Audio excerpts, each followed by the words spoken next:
Oke, di sini ada soal uji hipotesis rata-rata, di mana sebuah perusahaan air mineral menetapkan standar bahwa volume rata-rata air dalam setiap botol adalah 600 mili. Untuk keperluan pengendalian mutu, dilakukan pengambilan 36 sampel botol air mineral secara acak dari hasil produksi. Nah, perusahaan ingin mengetahui apakah rata-rata volume air mineral masih sesuai dengan standar yang telah ditetapkan. Kalau kita lihat di sini, ada data pengamatan yang dihasilkan dalam bentuk mili ya. Lalu untuk hipotesisnya, H0, mu, itu kurang dari sama dengan 600 mili. Untuk H1-nya itu mu lebih dari 600 mili. Nah, selanjutnya kita masukkan data-datanya ke RStudio. Yang pertama itu kita import data setnya dulu, Excel, ke browser, lalu cari tabel data industri air mineral. Lalu diimport. Nah, sudah ada. Kita mulai masukin ya. Pertama, tulis dulu judulnya. Uji hipotesis 1 sampel.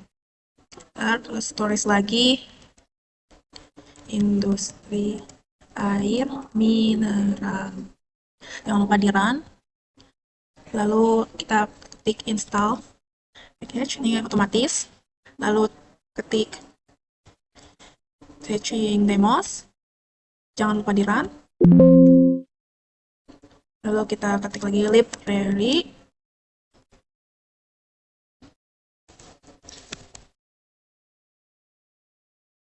Ketik lagi fetching demos. Lalu di run lagi.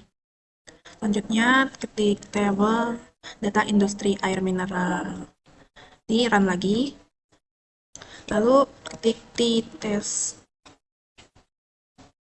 Nah, pencet. Lalu ketik table data industri air mineralnya, dipencet lagi.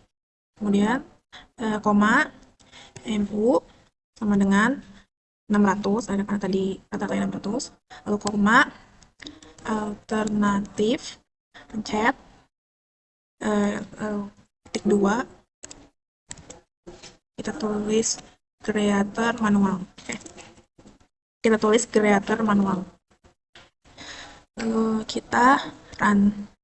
Nah, di sini sudah keluar datanya, keluar hasilnya, bahwa di sini tuh p-value-nya itu 0,089119, yang dimana nilai p-value-nya ini yang didapatkan lebih besar ya dari taraf signifikannya, yaitu biasanya tuh 0,05. Jadi kalau dari kesimpulannya tuh kesimpulan yang didapat itu H0 itu diterima.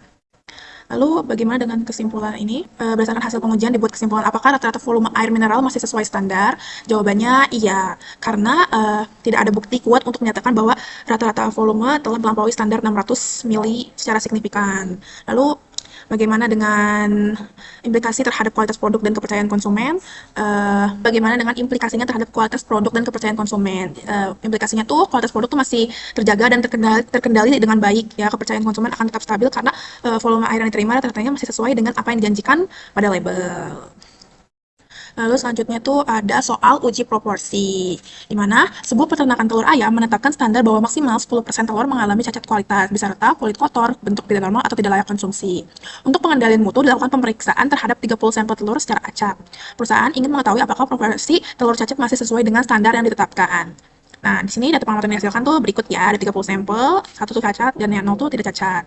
Lalu kita masukkan datanya ke RStudio.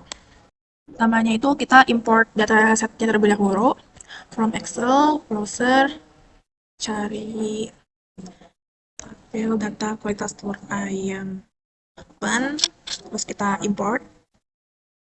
Ini kita ganti dulu jadi numerik. Lalu kita import, keluar datanya. Lalu lanjut, kita tulis dulu judulnya. Uji proporsi 1 sampel. Tulis juga telur ayam.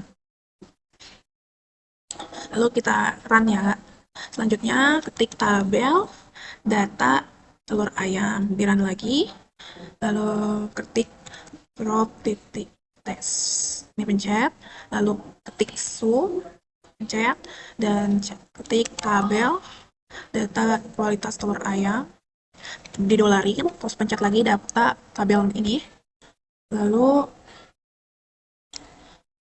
kita komain, terus ke bawah ketik play.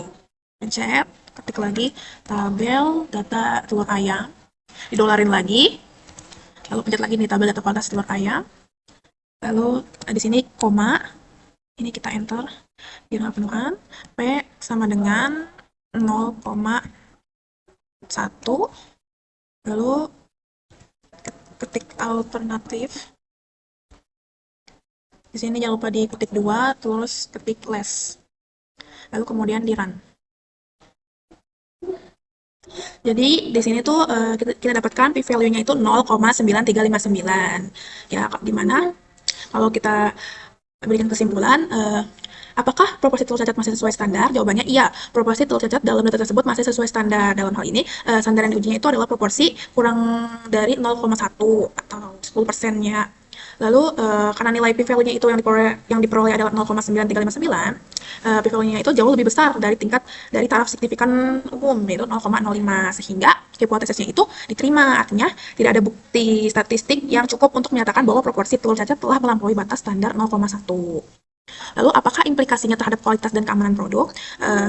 Implikasinya itu meskipun secara statistika masih dianggap masuk standar ya, adanya telur cacat seperti cangkang retak, kotor, atau bentuk yang tidak normal tuh bisa memiliki implikasi terhadap kualitas mutu seperti penurunan kesegaran. Bisa juga telur cacat itu menurunkan estetika produk yang biasanya dikategorikan sebagai kualitas rendah yang dapat menurunkan harga jual pasar. Lalu pada keamanan produknya itu dapat terjadi kontaminasi mikroba karena cangkang itu kan pelindung utama, retakan sekecil apapun tuh bisa menjadi pintu masuk bagi bakteri berbahaya, contohnya tuh kayak salmonella.